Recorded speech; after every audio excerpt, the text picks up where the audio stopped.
প্লেক্সটন EX3 Pro আজকের ভিডিওতে unboxing plus ছোট্ট একটা রিভিউ দিতে যাচ্ছি আমার ইউসেজের মধ্যে।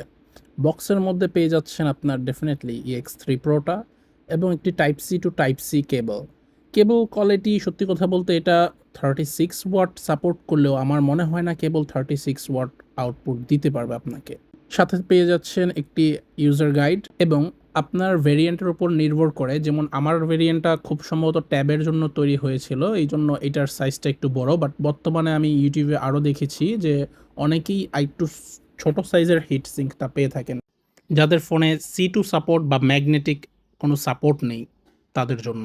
নতুন EX3 Proর মধ্যে বিল্ট ইন ম্যাগনেট রয়েছে এবং প্রিভিয়াস জেনারেশনগুলোর মধ্যে এটা ছিল না। এটাও একটা পজিটিভ দিক, বিশেষ করে যাদের ম্যাগসেফ বা C2 সাপোর্ট রয়েছে ফোনের মধ্যে তাদের জন্য অনেক বড় একটা অ্যাডভান্টেজ। আমার ইউসেজের মধ্যে যদি আমি বিল্ড কোয়ালিটির কথা বলি, সেক্ষেত্রে আমার কাছে প্লাস্টিকটাও যথেষ্ট শক্তপোক্ত মনে হয়েছে, ওভারঅল ডিজাইনটাও, এবং হাতে নিলে সত্যি কথা বলতে একটু বড় ফিল হয় একটা ট্যাব সাইজের কাইন্ড অফ ফোনের তুলনায়। কিন্তু এর কিছু নেগেটিভ দিকও রয়েছে। কুলারটির মধ্যে দুইটা বাটন, ফিজিক্যাল বাটন পেয়ে যাবেন। একটা দিয়ে লাইট কন্ট্রোল করতে পারবেন, আরেকটা দিয়ে মোড চেঞ্জ করতে পারবেন।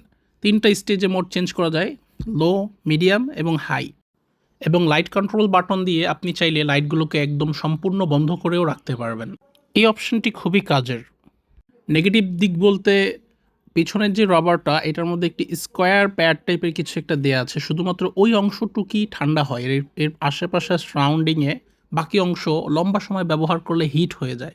সেক্ষেত্রে ফোনের মধ্যে কোল্ড এবং হিট দোনোটাই ফিল হয়।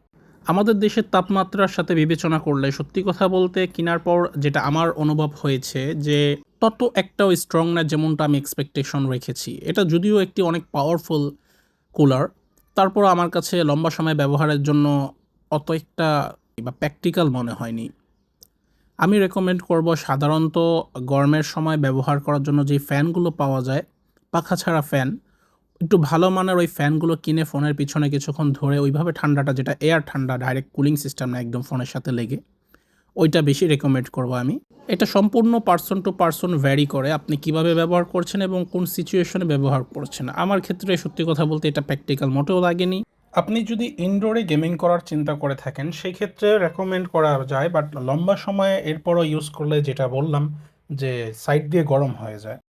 আমি নিয়েছিলাম মূলত ক্যামেরা ইউজ করার সময় ফোন গরম হয়ে যায় বা ভিডিও রেকর্ড করার সময়, সেই সময় লাগিয়ে ব্যবহার করার জন্য। বাট লম্বা সময় লাগিয়ে রাখার পর যা নোটিস করলাম যে ফোন হিটও হয়ে যায় পাশাপাশি, মানে হিট এবং কোল্ড দোনোটা একই অংশ থেকে খুবই অ্যাগ্রেসিভভাবেই একসাথে টাচ করতেছে।